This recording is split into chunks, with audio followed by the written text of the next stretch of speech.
Hi, I'm Susan Douglas. I'm a professor of Communication Studies and chair of the department, and I want to welcome you to our first annual Fall Convocation for Communication Studies majors. And this is the brainchild of Professor Amanda Lotz, who is our Associate Chair of Undergraduate Studies. One of Professor Lotz's goals as Associate Chair is to further build community among our students so that students of different classes get to know each other and could potentially network and share ideas. This is also an opportunity for our concentrators to meet the officers of MACS, the Michigan Association of Communication Studies, which is a very robust and wonderful student organization. We have a very nice, brief, and fun agenda for you today as you all get settled. First, Professor Lotz is going to talk a bit about the concentration and why she has inaugurated this fall convocation. Then you're going to hear from the MACS president, Alissa, who's going to talk a bit about MACS. And then you are in for a treat because we have brought back Val Boreland, who is one of our very own alums who has become extremely successful in the entertainment industry. And she's going to give our keynote address. And then there is pizza and getting a t-shirt if you didn't get one already, and networking with some of the faculty. Please don't be shy about coming up to us and saying hi, and we will be sure to mix around with you and get to know some of you. So without further ado, please join me in welcoming Professor Amanda Lotz.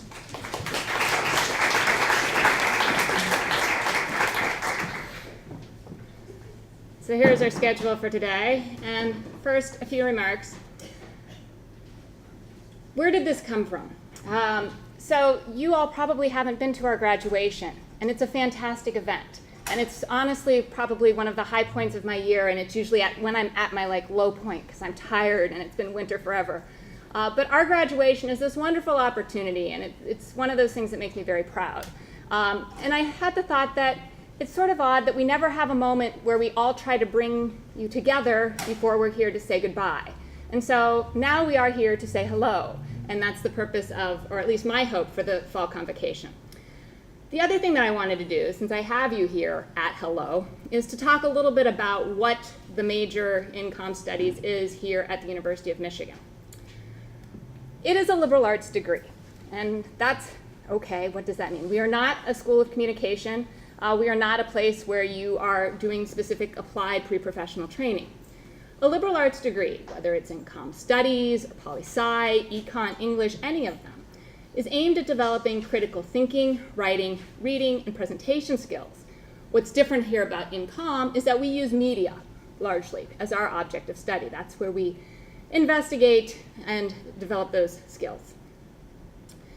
The Comm Studies major is designed, I would describe it as a toolkit that enables students to pursue diverse paths of career development and discovery. And so the important thing, if this still sounds vague, is understanding what it's not and why it's not that. What a Comm Studies major is not is specific pre-professional training. In other words, a roadmap to a single and specific destination point, one place. Well, why not? Because maybe that sounds like it would be really helpful to have. The problem with roadmaps is what if you decide that you want to go somewhere else, and a roadmap has really only trained you to go one place? Especially in the field of comm, what if the terrain shifts? And this is very much where we are right now. Advertising today is not what advertising was last year, the year before, nor is it going to be the same thing in 2 years. And so what our hope is with a liberal arts degree is that we give you the tools to change with these industries as they're changing. The same thing is true if you're learning production. The equipment that we're using today, or even by the time it gets to a university, is going to soon be outdated. And so that is why, or that is the advantage of a liberal arts degree. Toolkits, rather than roadmaps, will take you farther in life, because a toolkit provides an array of tools that can be exchanged to solve the problems at hand. And given, I'm guessing your grade range here, I suspect all of you had 121 with me last year. And so you know I'm big on toolkits. So yes, I'm running with the toolkit some more. So what kind of tools am I talking about? I promise I'm not going to say anything about the analytic tradition. The kind of tools that I'm talking about here, like when you leave here, I would say communication studies majors should excel in their ability to craft an argument, evaluate evidence and sources, sustain an argument with evidence, generate original ideas and solutions, solve problems and negotiate ideas with superiors and peers, and learn new bodies of knowledge and apply them to the situation at hand. And I suspect each and every one of you has a different idea about your career path right now. And the thing that I would stress is I bet that that set of tools will help you do all of them. And they'll also help you do the thing that you decide to do when you're 28 instead of the thing that you're thinking about doing right now. This is your toolkit team. It's not even your whole toolkit team. I didn't have room to fit the new faculty on there. But you will find in your handouts that you have a profile of each member of the faculty. The new faculty are on there, as are the faculty that are here as visitors for the year. On there you'll see our research interests, what classes we teach at the upper levels, and maybe even something interesting about ourselves. So even though I wouldn't describe our degree as a roadmap, some roadmaps for getting through the concentration might be helpful. And that is your second handout there. There we've put together courses that are related to particular topics and career aspirations just to help you find your way through. We are a wonderfully broad department, but that can look confusing if you aren't part of the architecture of making it. And even though we're calling them roadmaps, they aren't the only way to these destinations, not at all, but just a possible starting point that we hope will help you along your way. Few pieces of practical advice. Plan ahead and look at prerequisites, please. As you probably know, we are in the now second year of what we're calling the new curriculum. It will be the new curriculum in 10 years still. But immediately we couldn't put all the prereqs on because we hadn't taught the classes the first time, so some of those will be added on. Particularly, I'm talking about the 300 level classes. We added a lot of new, really great foundational courses in that 300 area, and those are going to be used largely as prerequisites for the 400 capstones so that you can get going and do more things at that final experience here. We were hearing from students that they felt there was repetition, and adding just a little bit of structure in, we hope, will allow us to eliminate some of that repetition. Also, while I was talking about capstones, what is a capstone? Those are new to the new curriculum. That's a course that you should probably take in your senior year, maybe your last semester here. It's an opportunity. We wanted to ensure that every comm studies major got to work with a tenure-line faculty member in a small environment.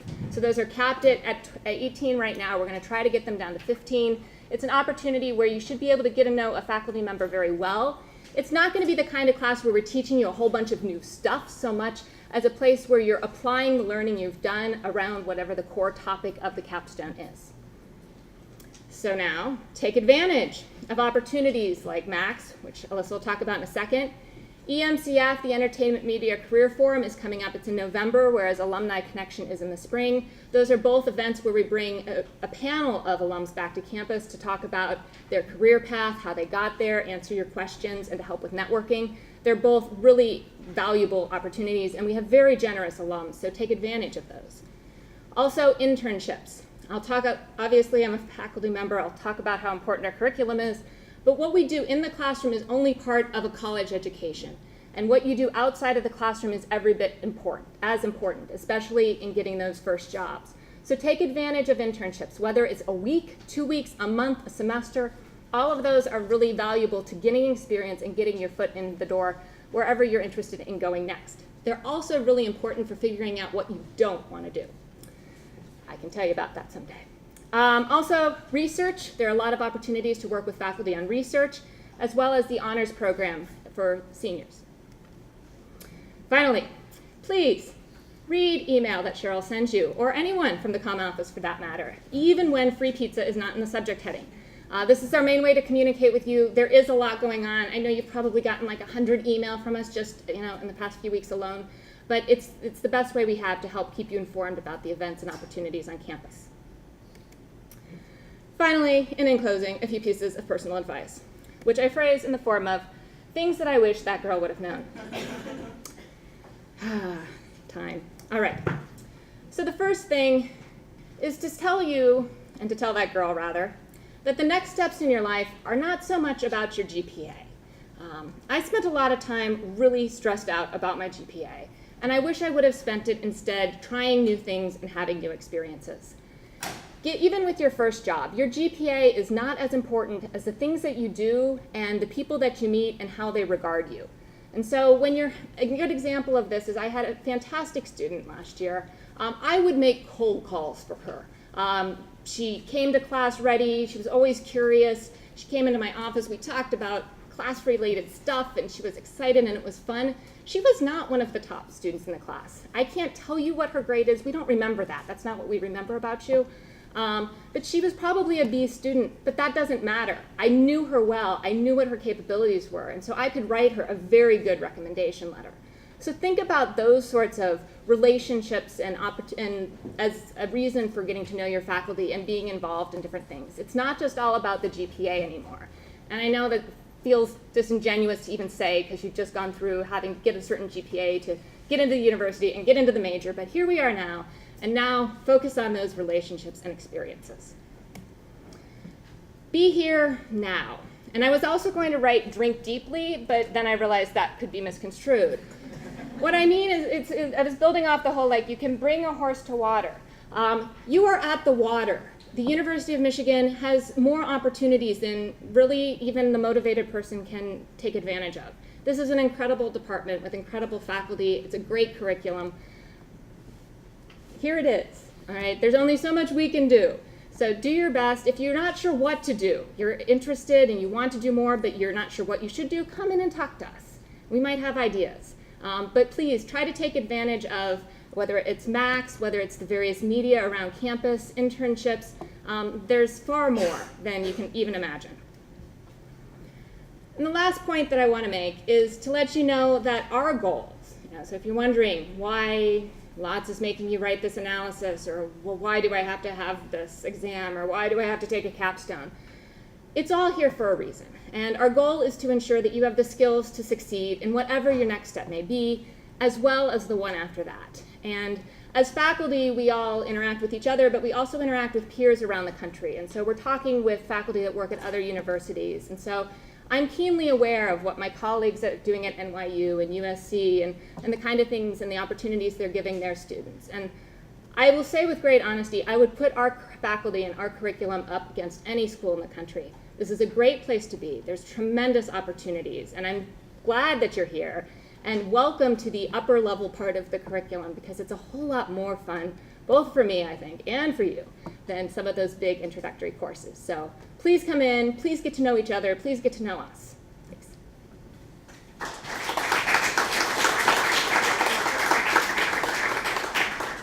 And next we have Alissa.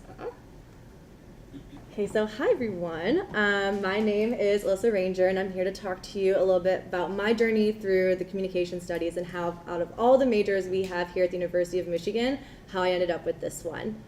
So I'm a senior here, double majoring in communication studies and international studies.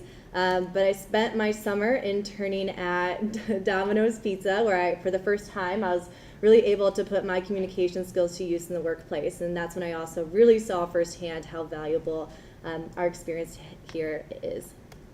So in high school, going back a little bit, you know of all those courses we have to take that no one really wants to take. For me, that was chemistry. I tried to like it as much as I could, but it was just not my thing. You take the government classes or econ or bio, and I just was not loving it. So I knew more so what I didn't want to do, but I didn't have as good of a sense of what I did want to do.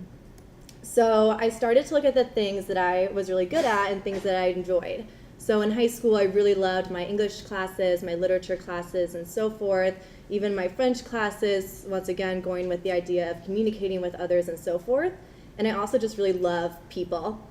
I also thoroughly enjoyed my psychology classes, so learning about how we operate, why we believe the things we do, how we perceive things, and how that translates into actions and our thoughts and so forth was something that I found incredibly interesting in high school. So trying to think of how to combine some of my strengths and some of my interests into one major and how it can get me to where I want to go in the future. So I met with our lovely Cheryl Erdman way back, and we discussed the opportunities with the Communication Studies degree, and she helped me to see that this is the direction I want to go for my interests.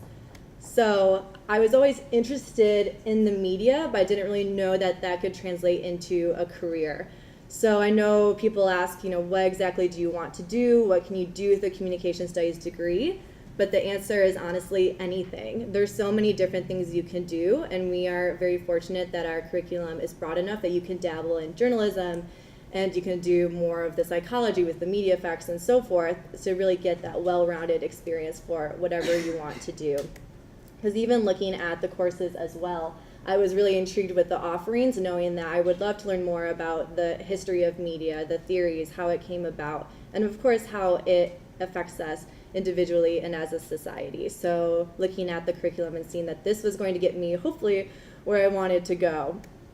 So one of the big career paths that people do with a Communication Studies degree, just to name one of them, is also broadcasting. So whether you're in front of the camera or you're behind the camera working behind the scenes in TV or film production, that's a one major career step that some people do. I didn't know if I necessarily saw myself doing this, but I thought it was interesting, and the comm courses would give me some exposure to this and learning more about how stories are conveyed, how news is shared, how that affects our interpretations of the world, and so forth.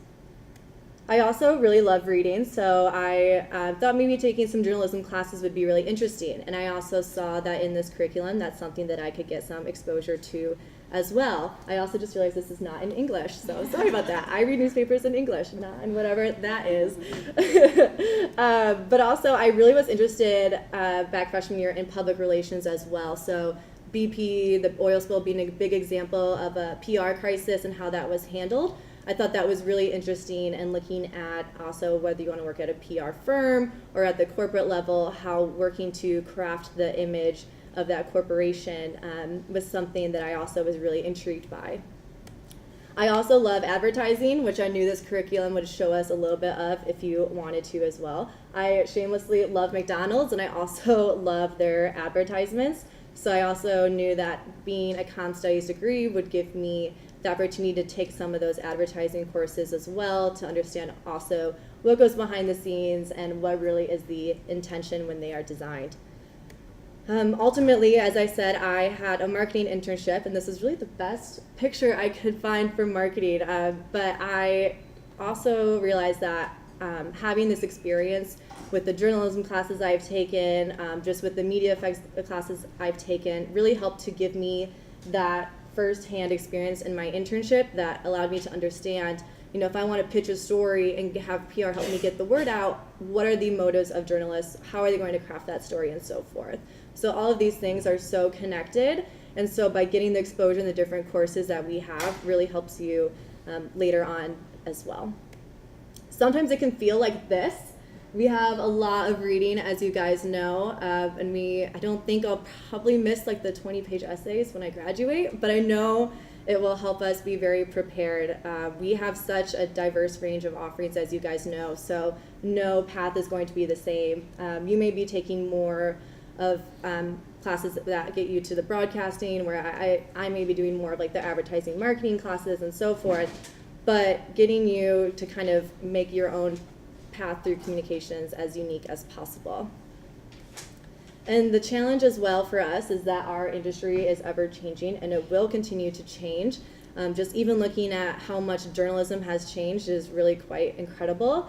And so the way that we communicate with others and the way that the mediums through which we do this is going to continue to change at a fast rate, and that's something that we need to be on top of in this field. So it's a challenge for us, but I think it's something that will always keep us engaged in our careers and never bored, because the way that we communicate will ever be changing. I had a professor here, a comm professor, tell me that with communication studies, you are the designers of the world, which I couldn't really believe in more, just because even seeing that this summer, the way that you, ultimately we are putting messages forth in society, and the way that you do that and you're crafting them is completely affecting the way people perceive the world. So whether your intention is to sell goods or services, like what I was doing a little bit more with marketing, or whether you want to share a story and get the news out and so forth, your intentions and the way that you craft the messages ultimately impacts how people are going to perceive society as a whole, which is a pretty huge responsibility, but I think also pretty cool. And ultimately, we know that just words matter. So in this degree, we do a lot of writing and so forth, but being the master of this craft is so crucial, no matter into what area of the communications field you want to enter. The ability to design persuasive communication is so crucial, because if you cannot effectively communicate, then you truly don't have that much. I saw that with my internship this summer, even just prepping for meetings and presentations. Being so confident in my writing skills and my presenting skills also helped me to just be more successful. And I definitely stood out with my degree in that I just was very good at getting the message out and being persuasive and so forth, which this curriculum helped us to get that exposure. So like I said, I am actually the president of MAX, so I have to do a shameless plug. I know as expected. So for those of you that don't know, MAX is the Michigan Association of Communication Studies. So essentially, we are committed to your professional development. So I presented a little bit on, what a communication studies degree entails and so forth, but how do you translate that into an internship or full-time opportunity and so forth. So we have workshops, we have recruiting events, we will take tours at agencies, we will have panels, all these different things to help you feel confident at the career fair, have your resume in tip-top shape, and give you as many networking opportunities as possible. I know when I was a freshman in MAX, I felt a little weird because I wasn't sure if this is more of like an upperclassman thing or so forth. But if anyone here is undeclared and is a freshman or whatever, definitely go and get exposure to different fields. And that's even applicable to people who still don't know what they want to do, whether we're seniors or whatever. We bring in very diverse events. So whether you're interested in sports journalism, or we have a fashion panel coming up and so forth, you can get some of that exposure. So if any of this was interesting to you, our mass meeting is coming up. We will be talking about some of the new events we have planned for you guys, which we are super excited about. Also, we will be introducing the new e-board. So if you guys have any questions about how to get involved, the resources we have for you, such as peer advising is a big one. They're sitting in about the two front rows here, so feel free to ask them at the end with any questions you have. And we have our first recruiting opportunities. So Procter & Gamble emailed me and they want to hire Max. So they are looking specifically for sophomores and juniors who are interested in internships. Definitely come to this meeting if this is something you're interested in, or if you're not sure, just come to learn more about Procter & Gamble and the opportunities they have for you in this area, because they want Max to be there and they want to hire you. So thank you.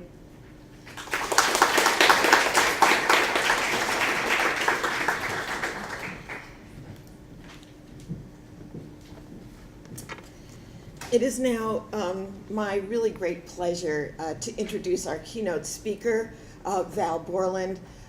First, I'm going to tell you the most important thing about Val. She's an alum of our department. She has a BA in Comm Studies from us 1993. Hello, you don't say the year. Oh, sorry.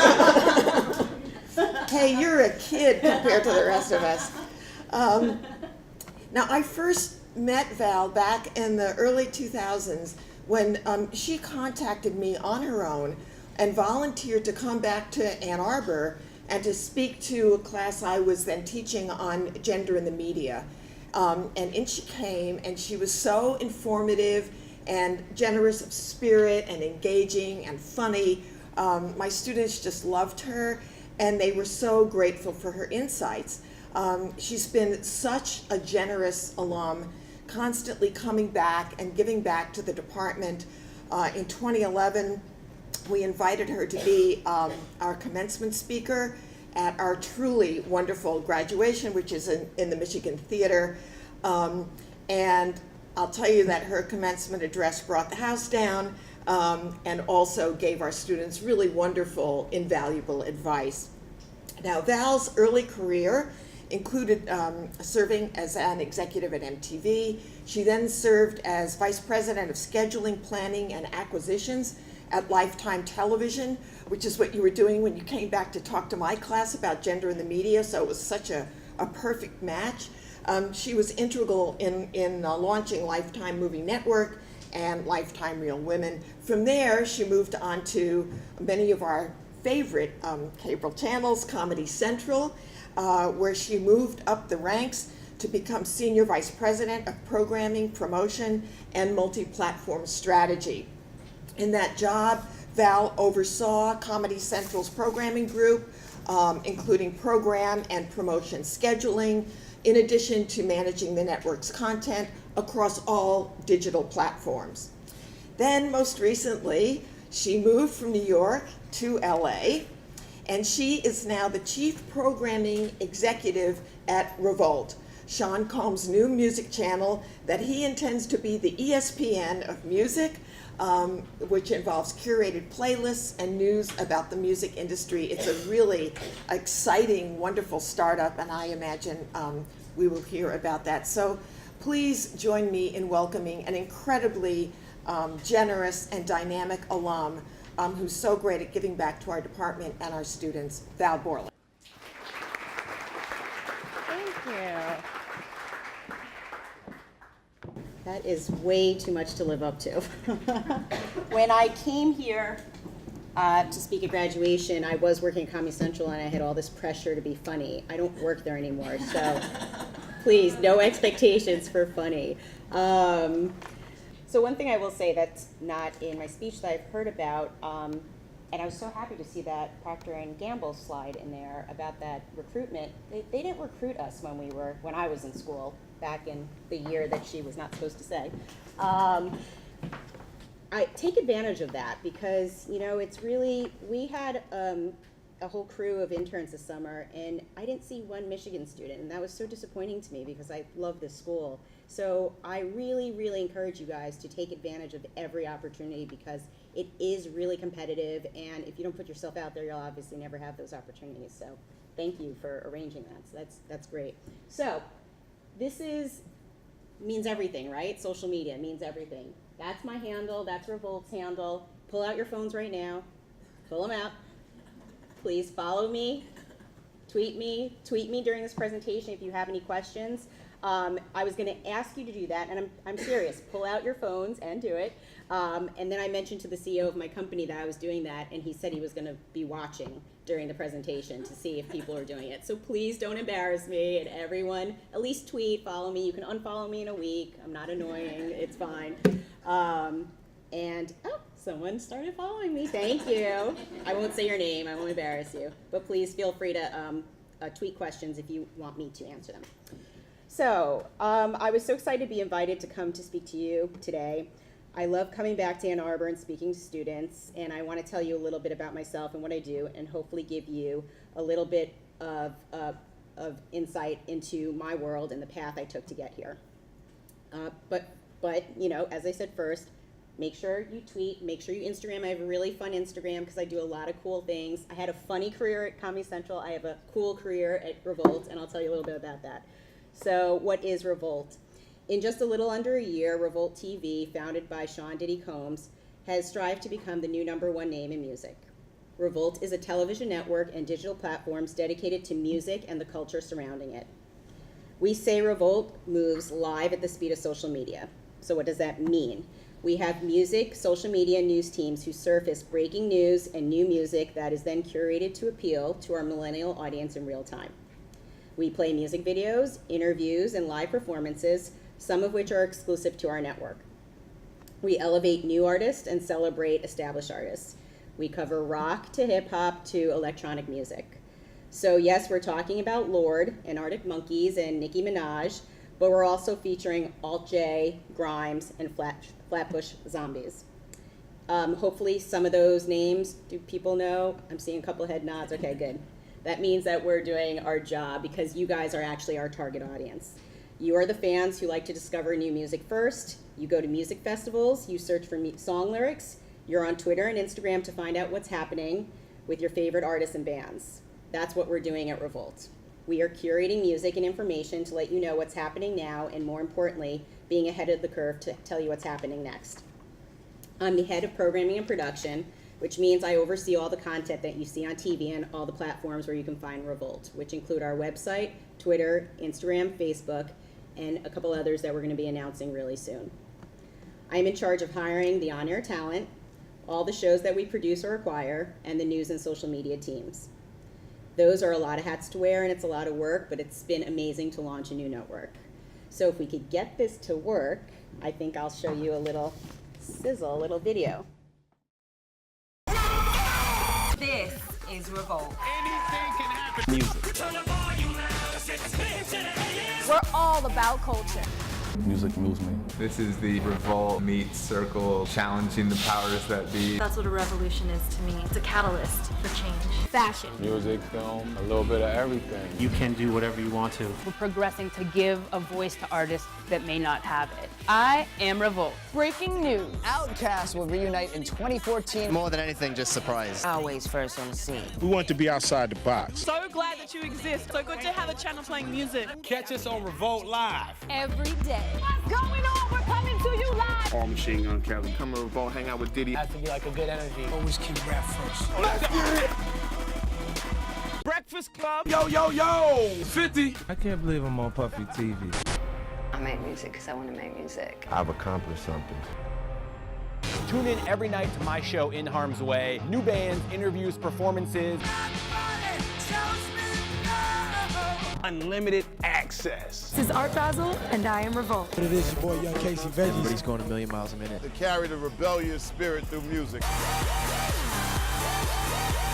I'm Kill the Noise. Dream big.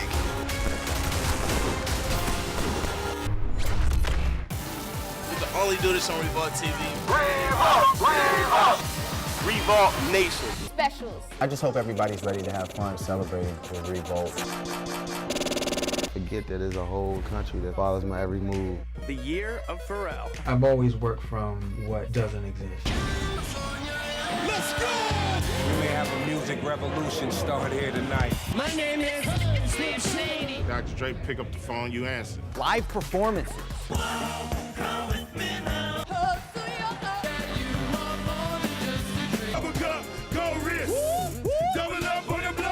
This was Revolt Live. I love you guys out there. Forget the world, everyone. Catch us every day on Revolt.tv. I definitely will be checking that out. So you can experience all of it through our beautiful new app. Get on Revolt. The hottest interview. That was a new music from the street.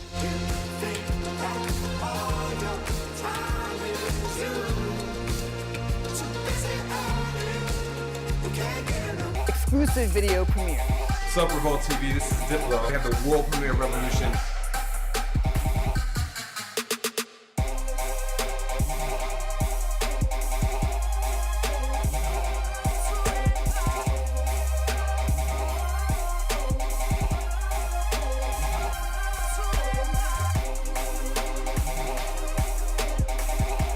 I am Lady Gaga. Chuck D. Yo, what's up? This is Usher. Shout out to being the new #1 name in music. You're watching Revolt. Revolt. Revolt. Revolt. You know, that's a little bit of what we're doing, and that's what I'm doing now, but it was a journey to get here. When I was in Michigan, I had no idea what I was going to do with my life, which I think is not uncommon for college students. Some of you might be feeling that right now. My mother wanted me to be a doctor, my brother to be a lawyer. I did pre-med classes here, which were miserable, not because of the school, but because of just the classes. And my brother went to law school for a year, but funny enough, we both ended up in television. I graduated from Michigan, as you know, with a major in communication and moved home to New York, where I got a job in advertising sales at Lifetime Television. I wasn't necessarily interested in being a salesperson, but when you leave school, you pretty much feel lucky to get a job that's anywhere close to your passion. I realized about a year in that ad sales was not really what I was interested in, so I asked if I could have an informational interview with someone in the programming department because I wanted to learn more about what that was. So I go to my informational, which is usually no pressure because you're not trying to sell yourself like you do in a real interview. I was so laid back. I remember I was dressed really casually. But as the discussion went on, I realized that I was actually in a real interview for a real job. So gradually I changed my demeanor. I sat up in my chair a little straighter, started answering, yes, I'm really good with people, and yes, I'm a very detailed-oriented person. Well, lucky for me, I pulled it off and I got a job that I didn't even know was available in the first place. So I suggest to you all, when you have the opportunity for an interview, always make the most of it because you never know what it might lead to. I worked at Lifetime for a number of years until one day I got a call from someone at Comedy Central. I was excited about the opportunity to program to a completely different audience because Lifetime targeted older women, and Comedy Central was programming to young men. It was an opportunity to work with shows like South Park and The Daily Show and Chappelle's Show, or so I thought. I don't know, are you guys familiar with the Chappelle Show? Okay, good. You know, it used to be on Comedy Central, but you might be too young to remember that back then Dave Chappelle made quite a name for himself when, after the second season, Comedy Central agreed to pay him $50 million to continue to produce his show. It was the biggest news in the entertainment industry at the time. But right before the start of season 3, he quit the show and went to find himself in Africa. Well, that was my first week on the job. Crazy start. Scrambling to figure out what to air in its place, dodging the press questions, explaining to our advertisers who paid a lot of money to sponsor the show how we were going to make it up to them. It was crazy, but it was exhilarating. And not every year was as crazy as that, thank God, but it was an amazing network and we did great things. While I was there, we created shows like The Sarah Silverman Show, The Colbert Report, Tosh.0, and Key and Peele. It was hard to leave, but after 7 years, I knew it was time to move on. About a year before I left, though, I remember reading that Sean Diddy Combs was starting a new television network. I remember very clearly reading that and literally rolling my eyes. I thought to myself, come on, how much more can this guy do? He's a rapper, he has a music label, a vodka company, a fashion line. But then a year later, I got the call to interview with the president and co-founder of the company, who used to be in charge of programming at MTV back when the M in MTV actually stood for music and not reality shows. We hit it off immediately and had a great conversation about what the vision for the network was. Then the next day he called me while I was at work, which is weird because you usually don't get a call the next day after an interview. But he said, I know this is last minute, but is there any chance you could meet with Sean Combs today? Because he leaves for his 2-week end of the summer Italian vacation tomorrow and would really like to meet you before he left. So I did what I think anyone would do when they're told they're about to meet with P. Diddy. I looked at what I was wearing, which lucky for me was Puff Daddy worthy. So obviously, as you know, I got that job and started what has now been a 2-year journey to launch a television network and hopefully make a little bit of history. Since I graduated from Michigan, I've returned several times to speak to the students, and I hope to continue to be invited back many times again. I come back because I want to share my experiences with you and hopefully give you a window into career opportunities that you might not know are available to you. And if you have a parent who doesn't understand what you're going to do with a degree in communication, please tell them to call me so I can share with them how fulfilled I've been in my career. College is one of the most amazing times in your life, and you are at the most amazing school in the country. Study hard, and yes, party hard. You get this opportunity, but only once in your life. Really take the time to learn, but also take the time to have fun with your friends. I'm not saying there won't be times to party after college, and if you look at my Instagram, as I said, you'll see a lot of the fun I'm having. But it will never be the same as when you lived on this great campus. And you won't really appreciate what I'm saying until 5, 10, 15 years from now when you're looking back. But that's okay. Emerson said, life is a succession of lessons which must be lived to be understood. So enjoy the journey, and thank you so much for the opportunity to help you kick off what is going to be a fantastic year. Go Blue.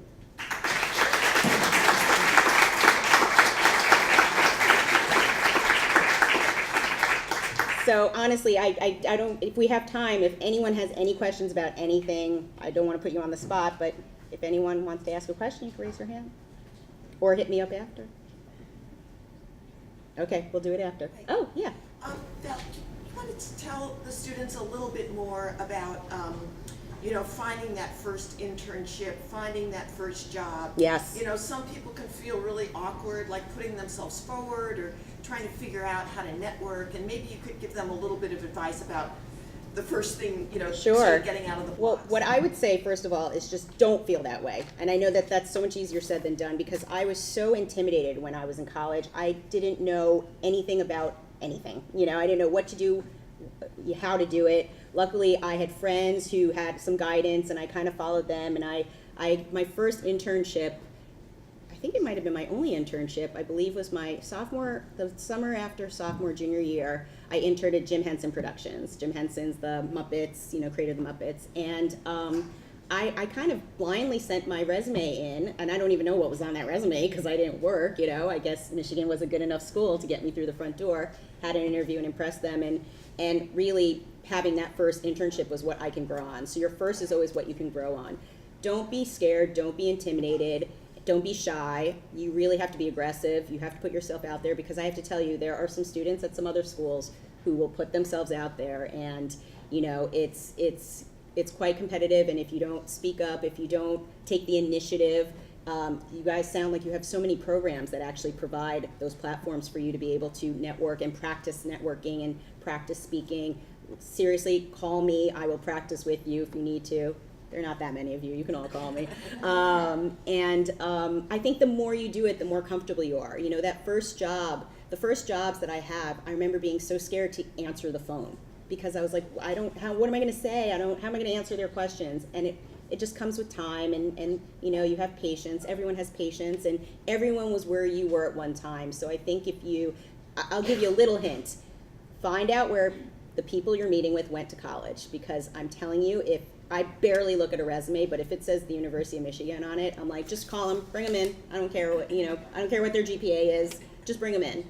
And there's always going to be someone you can connect with where you went to school, where you grew up, things like that. So definitely do a lot. You have so many tools to do research before you go into those meetings. Take advantage of those tools. We didn't have the internet back in 1990, blah, blah, blah. So we had to type things out and send them in the mail and hope something came back. You have so many resources, so definitely use them. Yep. Yes? What do you think was the most challenging part switching from Comedy Central, from Lifetime to Comedy Central? Because the audience, they're so different. Yeah. It wasn't necessarily hard, but what the adjustment was that Comedy Central was so much more laid back. Like Lifetime was a little bit more corporate when I was there, and we were more reactionary. Like if something didn't work, we were like, oh no, what are we gonna do? We have to fix this. And went to Comedy Central, if something first of all, you went to work in jeans and Converse sneakers and t-shirts every day. So that was an adjustment, a good one. And, if something didn't work, it was like, you know what, it's okay. We're chill, we got South Park, we're chill, we'll figure it out, So I think that was the biggest adjustment, was kind of like taking it down a notch and being like calm and being comfortable with letting something play out. And to be honest with you, that is how the success of Tosh.0, which I'm assuming you guys watch because that is completely targeted to you guys, came about. Because Tosh.0, when we saw the pilot, which is the beginning of the, before a show goes on air, you see a test pilot, and we all believed in Tosh, Daniel Tosh, and thought it was great. We started the show, and it didn't really do that well in the ratings at first, but we believed in it, and we had some patience, and we let it stay on, and it built its audience, and now it's one of the biggest shows on Comedy Central. So I think, adjusting to having patience, letting things breathe, being more laid back, that was the biggest. But there were shows that I watched, so for me it was fun to, as I said, work with shows. I was hoping Chappelle's Show, but that didn't happen. But South Park and Daily Show, and being there to spin off from the Daily Show, the Colbert Report, which was so exciting. Cool. Yeah. So you said you were pretty undecided in college. How did you decide on television? I fell into it, literally. The way I got that first job in ad sales at Lifetime was, and I actually just had lunch with my friend. She's like, are you going to talk about me in your speech? Because I'm part of your path. So I'll talk about her in my speech. She was living in New York with a woman who worked at Lifetime, and they were looking for someone to fill an assistant position there. And she asked my friend if she knew anyone, and she knew I needed a job. So I literally fell into it, I say. And then that weird way that I fell into the programming job, where I was just asking around to get more information. It was actually a job opportunity without knowing it. So I always say, and I say this to any intern I ever have, I was very fortunate and very lucky that I fell into it. In hindsight, I wish I made more efforts in school to go to the sessions that were provided for me, or any kind of informational sessions. But I think that using any connection you can have is the way to do it, whether it's a connection you've made at a networking event like this, or a friend of a parent, or a friend of a friend. just use your connections as much as possible, because that's really what it is. Yep. Anything else? Please tweet me. Don't embarrass me. I need to look cool. Okay, cool. Okay, thanks, guys.